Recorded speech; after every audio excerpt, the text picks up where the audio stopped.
കഴുകിയതിനു ശേഷം കുതിർത്തി വെക്കാൻ വെച്ചിട്ടുണ്ടായിരുന്നു.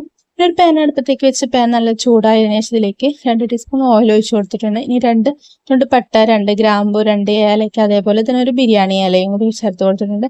ഇനി ഒരു സവാള കട്ട് ചെയ്തെടുത്തതും അതേപോലെ തന്നെ ഒരു പച്ചമുളകും ചേർത്ത് കൊടുത്തിട്ടുണ്ട്. ഇനി ഇതൊന്നും നല്ല രീതിയിൽ തന്നെ ഒന്ന് വഴറ്റിയെടുക്കാം. നമ്മൾക്ക് ഇഷ്ടമുള്ള വെജിറ്റബിൾസ് എടുക്കാവുന്നതാണ് കേട്ടോ.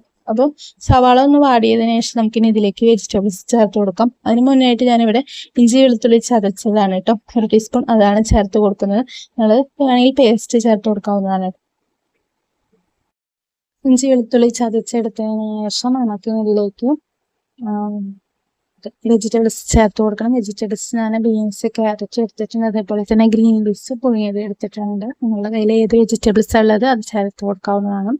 ഞാൻ അതിലേക്ക് ഒരു 1/4 കപ്പ് ബീൻസ് ചേർത്ത് കൊടുക്കുന്നുണ്ട്. അതേപോലെ തന്നെ 1/4 കപ്പ് ക്യാരറ്റ് ചേർത്ത് കൊടുക്കുന്നുണ്ട്.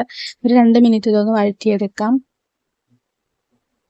അതിനുശേഷം നമുക്ക് ഇതിലേക്ക് റൈസിന് ആവശ്യമായിട്ടുള്ള വെള്ളം ചേർത്ത് കൊടുക്കണം. ഞാനിവിടെ ഇത് കപ്പിൽ 1 കപ്പ് റൈസാണ് ഞാൻ എടുത്തിട്ടുള്ളത്. അപ്പം ഇതിലേക്ക് ഈ കപ്പ് എന്ന് പറയാൻ പറ്റില്ല, ബൗളാണ്. അപ്പോൾ ഈ ഒരു ബൗളിന് ഒരു ബൗള് അരിയാണ് എടുത്തിട്ടുണ്ടായിരുന്നത്. അപ്പോൾ ഇതിലേക്ക് ഒരു 1.25 ബൗള് വെള്ളമാണ് ഞാൻ ചേർത്ത് കൊടുക്കാൻ പോകുന്നത്.